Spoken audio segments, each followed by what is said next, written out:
The business, motherfucker. The Daily Read.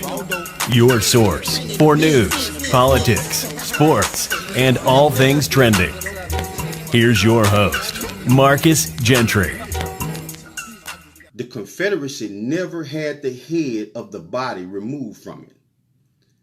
And if you know history when it comes to American policies with drug lords, mafia bosses, military leaders, when we go in, we take the head.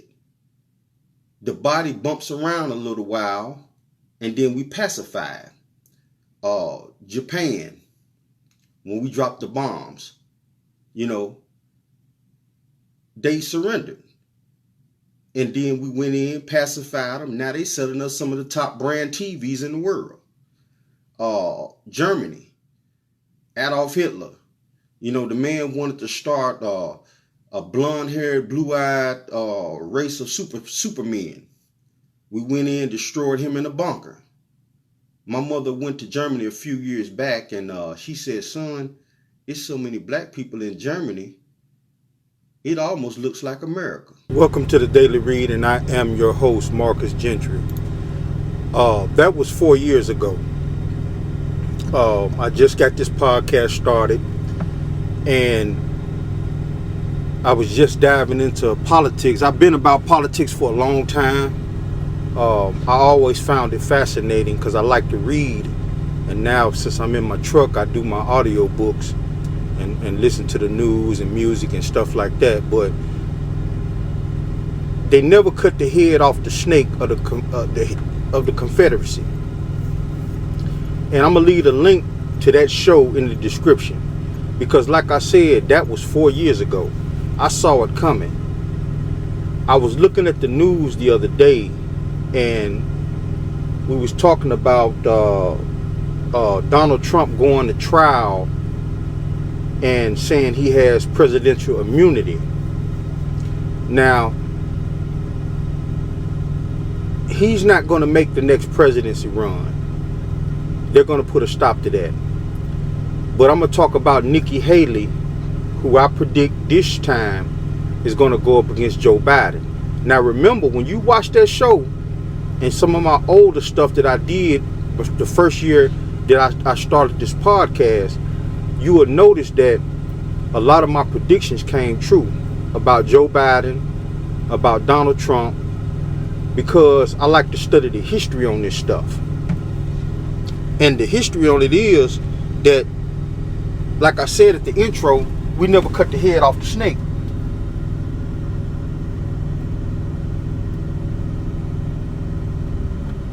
Turn that down so we can so we can listen, so you can hear a little better.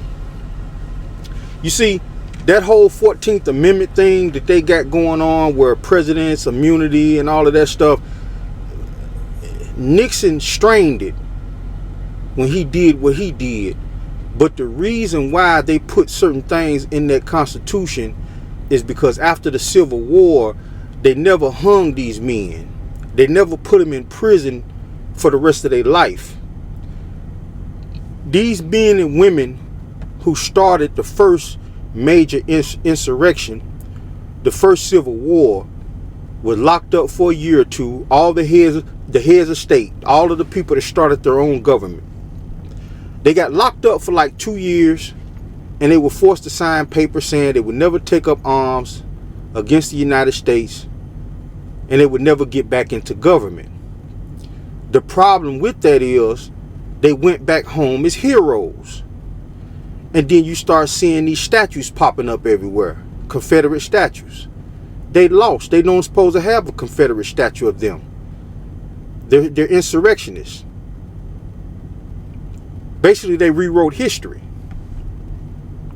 And when I talk about Nikki Haley, well, put it this way. Let me go back for my people like me to break it down for you. The bigots of today is not the same as the slave masters. Okay? I'm finna break this down for you so you can follow it Understand it and look it up if you want to look it up. The biggest of today, the vast majority of them forefathers came across the ocean. They were immigrants themselves, but they were white immigrants. The Great Depression on down, all of the men and women who gained wealth in this country on the backs of cotton, slavery, wheat, corn, and things like that, a lot of those major families lost millions and lost a lot of power when the Great Depression hit. Who stepped in those shoes? The white Italians that was already here. The white Germans, like Donald Trump's great-grandfather. Nikki Haley, her family's not originally from America, but they white people. You got somebody like Candace Owens. I know she's black, but she's a Latina. She's an Afro-Latina. She's not originally from America. That's why she identifies so closely with white people. Don't let the skin tone fool you. These are the bigots that is in power now. They've taken on the flag of the Confederacy. I want y'all to understand how this is working. We beat them. We beat the Confederacy. Okay? Years and years go by. They were still preaching that hatred to their kids and pushing their kids into politics. Okay. The Great Depression hit. World War I, World War II. A lot of the original white bigoted slave owners wiped out. The fortunes wiped out. Bloodlines wiped out. The people who are white that took up the banner were these Italians who went out to California, started MGM Studios and stuff like that. The Italians and the Jews and the Germans that went out to Las Vegas and opened up all these casinos.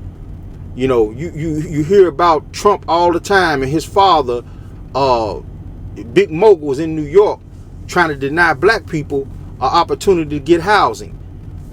These people are white people, and they were born here in America, but their roots don't go all the way back to slavery. Understand how this is working.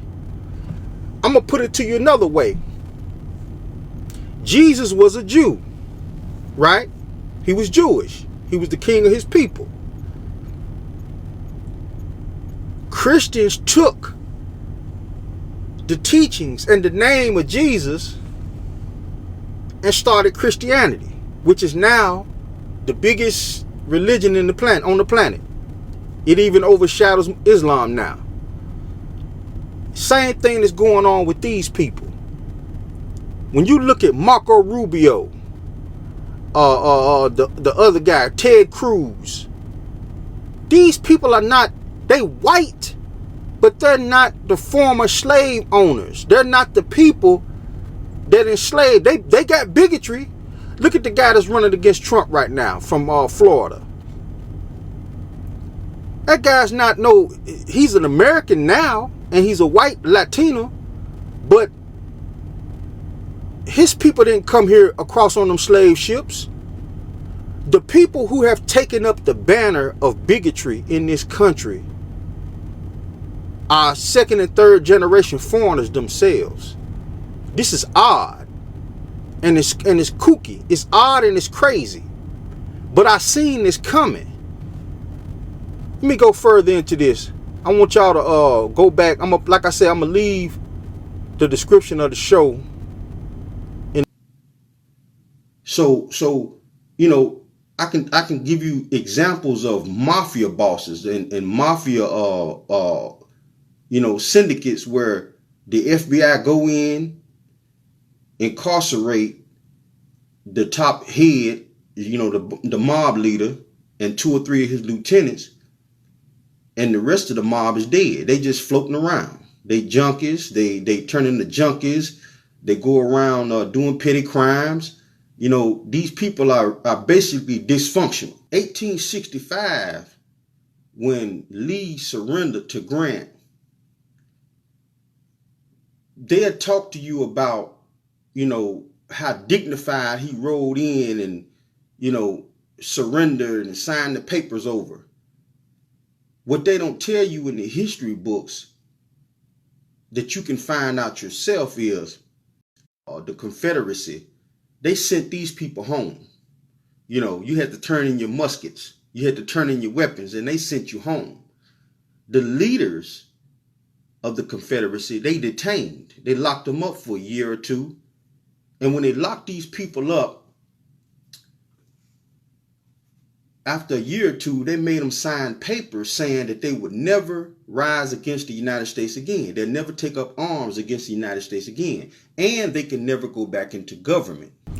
Now, like I said, I wanted to show you the prediction I had 4 years ago when I first started this show, because I seen it coming. I see trouble, like I see trouble people, and I see trouble coming a mile away.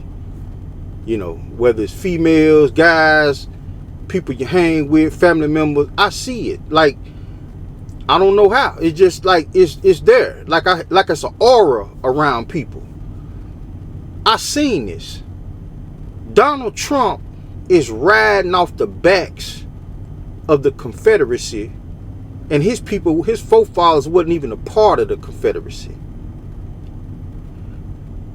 Basically what they did was they took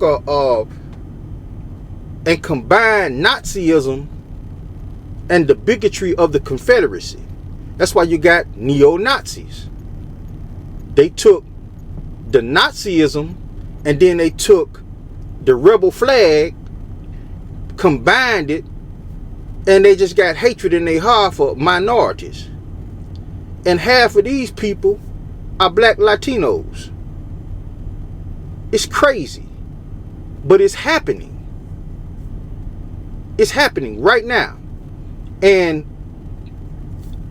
if Donald Trump was to somehow get back in office, I doubt it, because just like I see it, they have think tanks in Washington. These are very powerful thinkers. They do the war games. These think tanks in Washington, they see trouble coming for the Constitution. They know the Constitution is not a perfect paper. It's one of the best constitutions on the planet, but it's not a perfect paper. And Donald Trump and his minions, I call them minions, he's like I want to say he's like the Joker, and his buddy Giuliani is like the Penguin. These people are not even. Giuliani is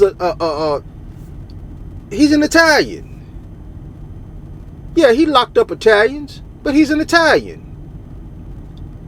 Like I said, it's you gotta go back and get into the history of this stuff. These people went from immigrants selling potatoes on the side of the streets of New York. They were already poor, living in the ghettos with black people.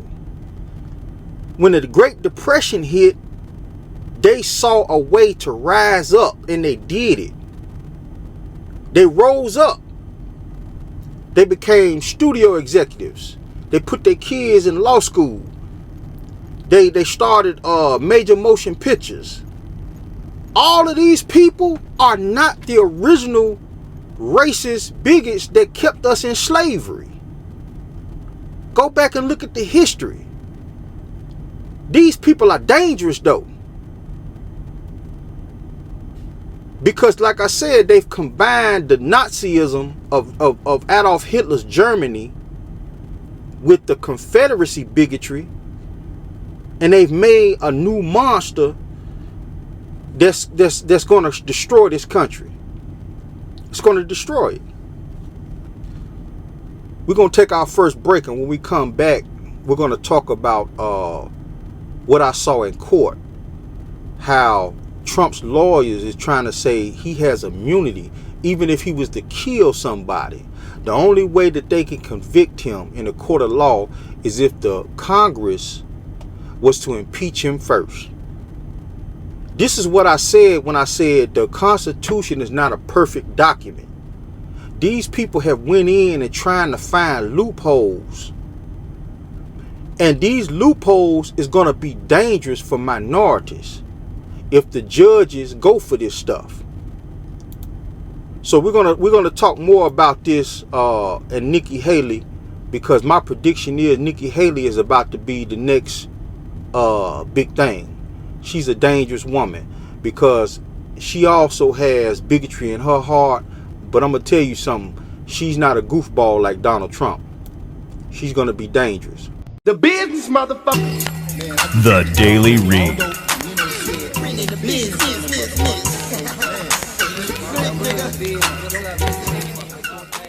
The Republican presidential primary field is filled with so many extreme candidates that former South Carolina governor and former U.S. ambassador to the United Nations, Nikki Haley, is seen as the moderate of the bunch. But yesterday, we got a reminder of what moderate means among the Republican presidential candidates these days. What was the cause of the United States Civil War?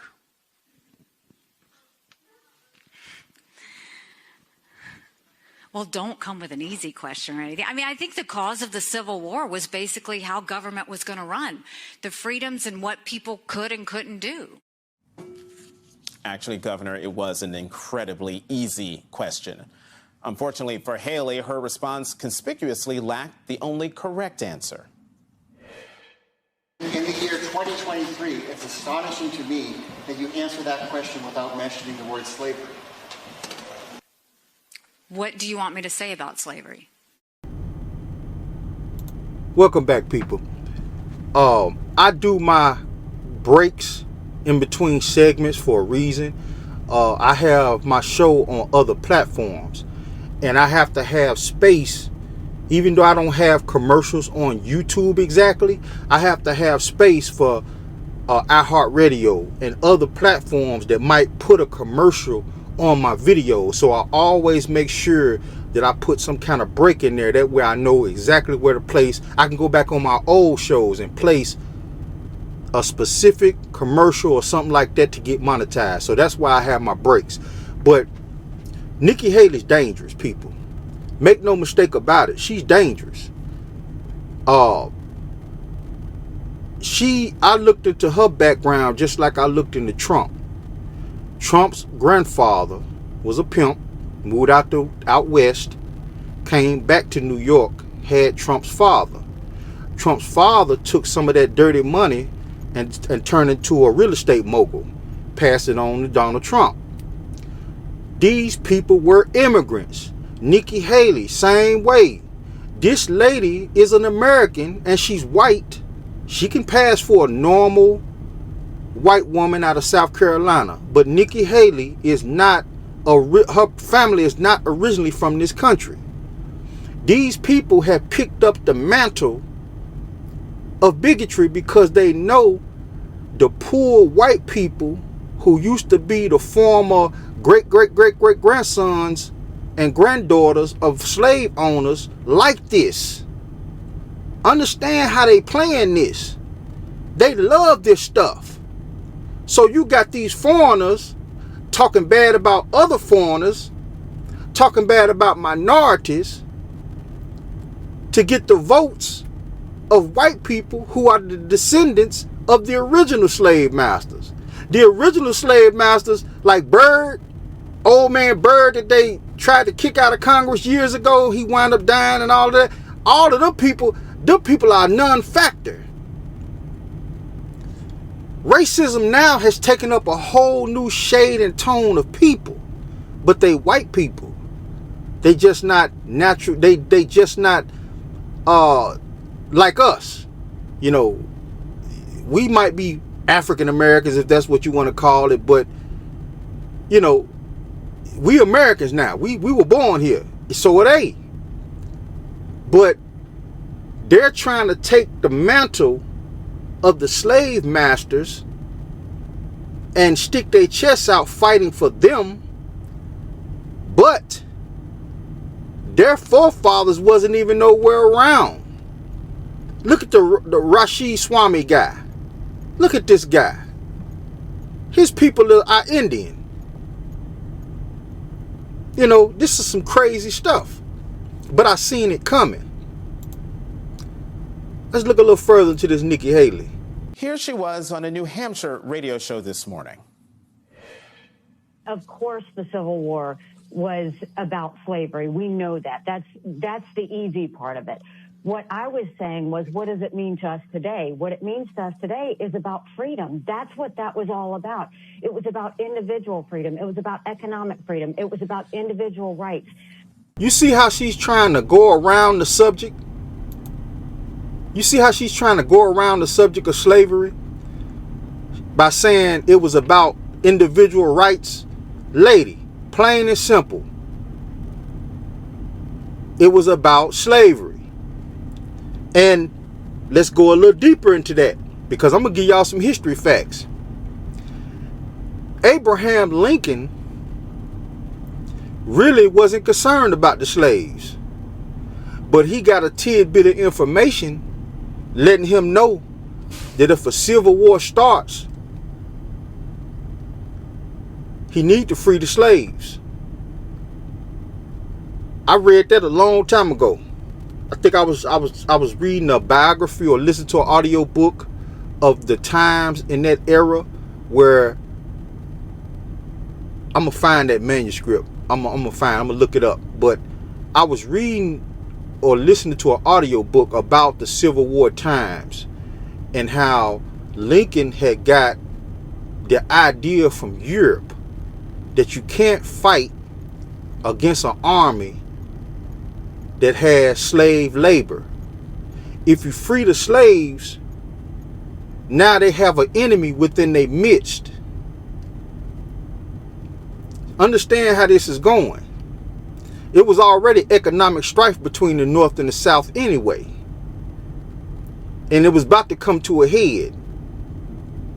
I think a senator beat another senator half to death with a cane during that time. You know, like I said, I dive deep into this history. We're going to take one more commercial break, and then when we come back, we're going to talk about this court case, because this court case has deep implications for what's about to come if Donald Trump is successful. If he's successful with this court case, any president can send somebody to come get you and hurt you or your family, and nothing you can do about it. We'll be back. The business, motherfucker. The Daily Read.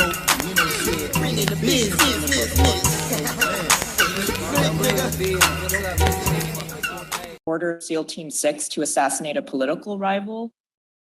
That's an official act in order to SEAL Team 6. He would have to be and would speedily be, impeached and convicted before the criminal prosecution. What if he weren't? There would be no criminal prosecution, no criminal liability for that. Chief Justice's opinion in Marbury against Madison and our constitutional tradition and the plain language of the impeachment judgment clause all clearly presuppose that what the founders were concerned about was not. I asked you a yes, no. I'm going to stop that right there. Welcome back, people. What you listening to, because they don't have cameras in the federal court system, what you're listening to is judges on the appeals court arguing with Donald Trump's lawyer about whether he can be prosecuted or not, because at the time he was doing his criminal acts, he was president. This case is very important, and I don't hear a lot of people talking about it.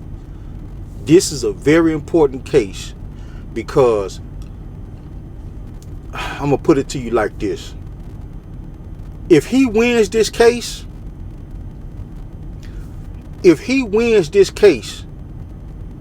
any president that comes along after Joe Biden can literally come into your home, if you're a black homeowner, a black farmer, move you out of your home on presidential orders. And if you don't, these people can literally move you out of your home and force you somewhere else. You know, if the president has Congress on his side, like say both Congress and the House, the Senate and the House, he can literally bring back slavery. And if you try to fight against it, he can send the Marines in and do something to you. All the political leaders that's black in the black community, the black leaders, he can have them assassinated immediately. And stick his chest out and say, yeah, I gave the order. There's nothing anybody can do about it, even when he leaves office. This is one of the most important court cases that has came around since stuff like Brown and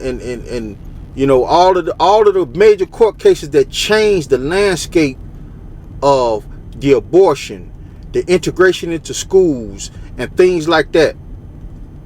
This court case is so important, and I don't see a lot of people even talking about it. Like when I seen this, when I heard that judge ask this man, so you saying if the SEAL team was given the order by the president to go in and assassinate somebody like Joe Biden or a senator, he can't be prosecuted unless he's impeached? What if the Congress is a Republican like him? They're not going to impeach him. This is what this man is saying. This is crazy. I'm talking about crazy. I want y'all to listen to the rest of this. Yes or no question. Could a president who ordered SEAL Team 6 to assassinate a political rival who was not impeached, would he be subject to criminal prosecution? If he were impeached and convicted first. And so your answer is my answer is qualified yes. There's a political process that would have to occur under the structure of our Constitution, which would require impeachment and conviction by the Senate. In these exceptional cases, as the OLC memo itself points out from the Department of Justice, you'd expect a speedy impeachment and conviction. But what the founders are much more worried about than using criminal prosecution to discipline presidents was what James Madison calls in Federalist Number 47, the newfangled and artificial treasons. They were much more concerned about the abuse of the criminal process for political purposes to disable the presidency from factions and political opponents. And of course, I'm gonna stop there right there. Gobbity, gobbity, gobbity, gobbity, gobbity, goop, gobbity, goop, gobbity, goop, gobbity, goop, gobbity, goop. This guy is basically trying to bombard these judges with all kinds of legalese. That's what he's doing. He's trying to bombard them with all kinds of stuff. And the woman asked him a straight up question. Are you saying if the president gave an order to SEAL Team 6 to go in and kill one of his political rivals, he could not be prosecuted? Simple yes or no question. He's trying to fill all of this space up with all kinds of garbage. This is serious, people. And like I said in the beginning of the show, they never cut the head off the snake of the Confederacy. I'm not saying it wouldn't have been racism in this country, okay? Listen carefully. I'm not saying that there wouldn't be racism in America. But the level to the point where it's infiltrated the northern cities, you can see rebel flags all the way up in Wisconsin. Wisconsin fought for the Union. You can go to upstate New York. I've driven my truck to New Hampshire and Connecticut and have passed by people's houses with an American flag and a Confederate flag hanging out on their front porch. We wouldn't have had this level of bigotry inside of our political system, because even though those people couldn't get back into governmental roles, they taught their kids, and then their kids grew up getting into government. Then the Great Depression hit. A lot of their kids started meeting these Argentinian white women, German white women. World War I and World War II came around. Then they legalized alcohol and all the speakeasies. See, this is another show. You got to go back on some of my old stuff.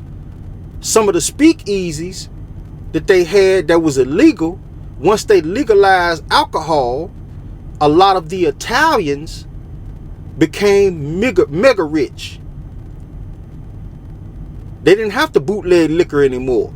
They became mega rich. So they started blending in, marrying into the families of some of these Confederacy people, because all of these people are still Caucasian. But a lot of the people that's in power, that got all this bigotry in their heart, they're not the original slave owners. Let's continue on, because like I said, this case right here is very important. That's exactly what we see in this case. I've asked you a series of hypotheticals about criminal actions that could be taken by a president and could be considered official acts. And I've asked you, would such a president be subject to criminal prosecution if he's not impeached or convicted? Requirement. And your answer, your yes or no answer is no. I believe I said qualified yes if he's impeached and convicted first. My question was, okay, so he's not impeached or convicted. Let's put that aside. You're saying a president could sell pardons, could sell military secrets, could order SEAL Team 6 to assassinate a political rival. Sale of military secrets strikes me as something that might not be held to be an official act. The sale of pardons is something that's come up historically and was not prosecuted. But your brief says that communicating with an executive branch agency is an official act, and communicating with a foreign government is an official act. That's what presidents do. They're very strong situation. There's very strong examples of potential official acts. If you look at what Chief Justice Mitchell said against Madison, he said, rising directly under Article 2, Section 1, that the courts, that the president's official acts are, quote, never examinable by the courts. And he says it like 4 different times on pages 164 to 166. Well, let me ask you about that then, counsel, because your position is, as I understand it, if a president is impeached and convicted by Congress, then he is subject to criminal prosecution, correct? Yeah, be it necessary. Said to prosecution. Is that a yes? Yes. Okay. So therefore, he's not completely and absolutely immune, because under the procedure that you concede, he can be prosecuted if there's an impeachment and conviction by the Senate. Very, very formidable structural check against the astonishing radical action of prosecuting a former president with official acts. Correct. But you're conceding that presidents can be criminally prosecuted under certain circumstances. Specifically, if they're impeached and convicted, I think that's the main language of the impeachment judgment clause. And isn't that also a concession that a president can be criminally prosecuted for an official act? Because presidents can be impeached for official acts. Under those unique circumstances. Correct. But given that you're conceding that presidents can be criminally prosecuted under certain circumstances, doesn't that narrow the issues before us to, can a president be impeached? Can a president be prosecuted without first being impeached and convicted?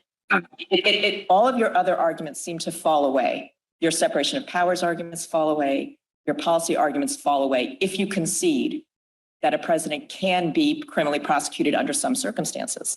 Again, people, that is these appeal court judges, all 3 female, talking to Trump's lawyer about immunity. And this should scare the bejesus out of a lot of people, especially if you're a minority. Even when it comes to Joe Biden is president right now. So, I mean, think about this, people. If Trump don't realize, if he loses this case, and they say that, yes, SEAL Team 6 can go in and do something to somebody on the orders of the president, and nothing can happen, Joe Biden can literally call up SEAL Team 6 and say, hey, go in at Trump Tower or go down to Mar-a-Lago and get Trump. Put him in chains.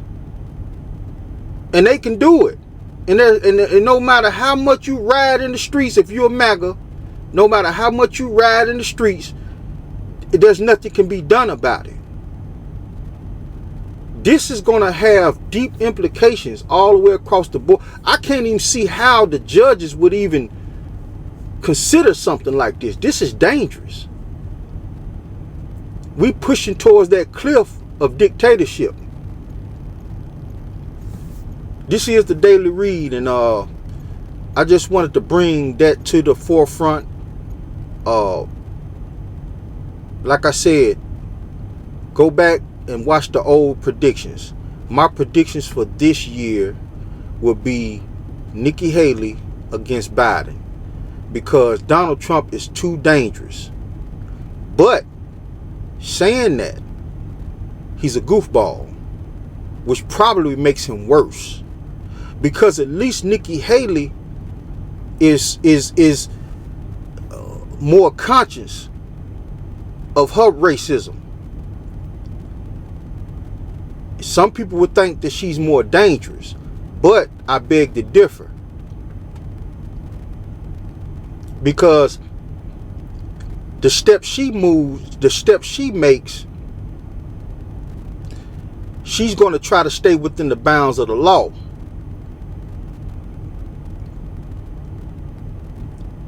And we can fight against that with the law. Donald Trump is not going to do that. This is the Daily Read, and I'm out. The business, motherfucker. The Daily Read.